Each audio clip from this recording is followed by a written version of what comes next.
আমাদের প্লেয়াররা ভালো প্লেয়ার, আমি খুব কাছ থেকে দেখেছি বলেই বলছি ভালো প্লেয়ার, কিন্তু তাদের ভেতরে যে আত্মবিশ্বাস, যে সাহস, যে ওনারশিপটা থাকা দরকার, সেই জিনিসটা ওদের মধ্যে অভাব আছে, যথেষ্টই অভাব আছে, এবং সেটার অনেকটা দায় আমাদের সবারই। কিন্তু ওদের চেষ্টার কোনো ইয়ে নেই, কিন্তু ওরা চেষ্টা করে, প্রচুর চেষ্টা করে। বিশ্বকাপ বা ওই জাতীয় ওই পর্যায়ে খেলার সময় যে চ্যালেঞ্জগুলোর মুখোমুখি হতে হয় আমাদের খেলোয়াড়দের, আমরা কি আইডিয়ালি সেই জিনিসগুলো করি কি না, আমার সন্দেহ আছে। এবং ওই জায়গাটায় গিয়ে সবাই মিলে এক হয়ে একটা দল হয়ে খেলার যে ব্যাপারটা, আমি ব্যক্তিগতভাবে যেহেতু নিজেই জড়িত ছিলাম, নিজে কোচ ছিলাম, ক্রিকেট বোর্ডের সাথে সংশ্লিষ্ট ছিলাম, আমি দেখেছি যে খেলোয়াড়রা একদিকে থাকে, ম্যানেজমেন্ট একদিকে থাকে, ক্রিকেট বোর্ড একদিকে থাকে, মিডিয়া একদিকে থাকে, সাধারণ দর্শক একদিকে থাকে।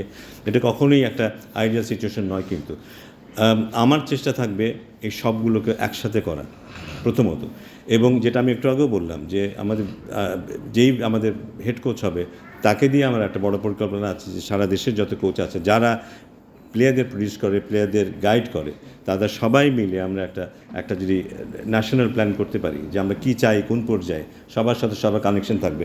এবারে হয়তো আপনারা লক্ষ্য করেছেন যখন জাতীয় দলের মাত্র 5-7 দিনের ক্যাম্প হয়েছে, সেখানে কিন্তু আমরা ডেভেলপমেন্টের হাই পারফরমেন্সে যেসব কোচরা আছে তাদেরকে কিন্তু ইনভলভ করেছি, এবং এটা এখন থেকে রেগুলার হবে। আমরা হয়তো দেখতে পাবো একজন কোচ যাকে হয়তো ভাবিনি, সেও জাতীয় দলের সাথে চলে গেছে, একজন স্পিন বোলিং কোচ কিংবা পেস বোলিং কোচ। সো এই সমন্বয়গুলো আমরা চাইবো যে আমাদের জাতীয় দলের কোচ যেন আমাদের আন্ডার-19 টিমের সাথে কথা বলে, আন্ডার-19 টিমের কোচের সাথে যেন তার এক্সচেঞ্জ হয়।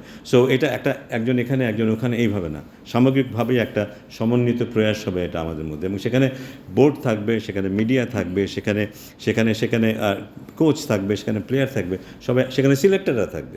আমরা সবাই কিন্তু যার ইন্ডিভিজুয়াল দ্বীপের মধ্যে বসবাস করি, কারোর সাথে কারো যোগাযোগ নেই। এটা আমি খুব কাছ থেকে দেখেছি এটা।